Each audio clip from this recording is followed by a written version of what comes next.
നമസ്കാരം. മലയാളി വാർത്തയിലേക്ക് സ്വാഗതം. പ്രധാനമന്ത്രി നരേന്ദ്രമോദിക്കെതിരായ അധിക്ഷേപകരമായ പരാമർശങ്ങൾക്ക് പിന്നാലെ മാലിദ്വീപ് ബഹിഷ്കരണ ക്യാമ്പയിനുകൾ സമൂഹ മാധ്യമങ്ങളിൽ നിറഞ്ഞിരുന്നു. ഇപ്പോൾ ഇതാ മാലിദ്വീപ് ടൂറിസം തകർച്ചയിലേക്ക് പോകുകയാണ് എന്നത് സൂചിപ്പിക്കുന്ന ചില കണക്കുകൾ പുറത്തു വന്നിരിക്കുകയാണ്. മാലിദ്വീപ് ടൂറിസം മന്ത്രാലയം പുറത്തുവിട്ടിരിക്കുന്ന കണക്കുകൾ. ഇതിൻ്റെ അടിസ്ഥാനത്തിൽ മാലിദ്വീപിലെ ഇന്ത്യൻ സന്ദർശകരുടെ എണ്ണം ഡിസംബറിൽ 2ാം സ്ഥാനത്തായിരുന്നു. എന്നാൽ ജനുവരിയിലെത്തുമ്പോൾ ഇത് 5ാം സ്ഥാനത്തേക്ക് പോയിരിക്കുകയാണ്. ഇന്ത്യക്കാർ അവധിക്കാലം ആഘോഷിക്കാൻ തിരഞ്ഞെടുത്തിരുന്ന ഇടമായിരുന്നു മാലിദ്വീപ്.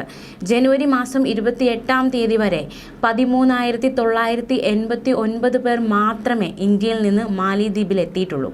രാജ്യത്തിൻ്റെ ടൂറിസം വിപണിയുടെ 8% മാത്രമേ ഉള്ളൂ ഇത്. നേരത്തെ 23.4% വിഹിതമായിരുന്നു ഇന്ത്യക്കുണ്ടായിരുന്നത്. ഇതോടെ വിദേശ സഞ്ചാരികളുടെ പട്ടികയിൽ 2ാം സ്ഥാനത്തായിരുന്ന ഇന്ത്യ 5ാം സ്ഥാനത്തേക്ക് വന്നു. ലക്ഷദ്വീപ് സന്ദർശനം നടത്തിയ പ്രധാനമന്ത്രി നരേന്ദ്രമോദിയെയും ഇന്ത്യയെയും അപമാനിച്ചതോടെ ഇന്ത്യൻ സഞ്ചാരികളുടെ എണ്ണത്തിൽ കുറവ് വന്നിരിക്കുന്നു എന്നതാണ് ശ്രദ്ധേയമായ കാര്യം.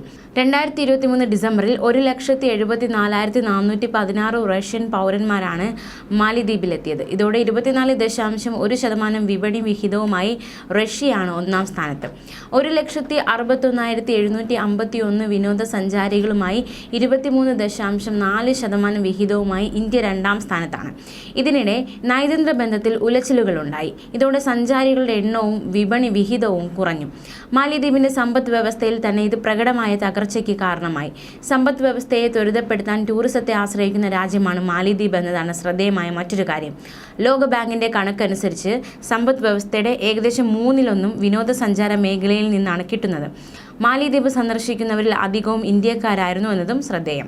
2023 2,09,198 പേരാണ് ഇന്ത്യയിൽ നിന്ന് മാലിദ്വീപ് സന്ദർശിച്ചത്.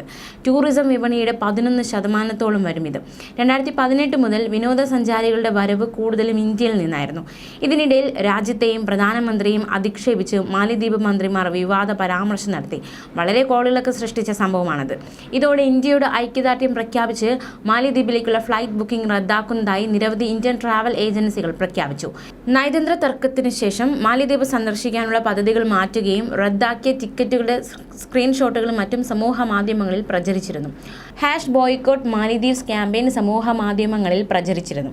ഇതിന് പിന്തുണയുമായി ഇന്ത്യൻ സെലിബ്രിറ്റികളും ഇന്ത്യൻ വിനോദസഞ്ചാര മേഖലയിലെ ഒരു വിഭാഗവും എത്തിയതോടെ ഈ രാഷ്ട്രീയ വിവാദം അന്താരാഷ്ട്ര വിനോദസഞ്ചാര സമൂഹം ശ്രദ്ധിച്ചു.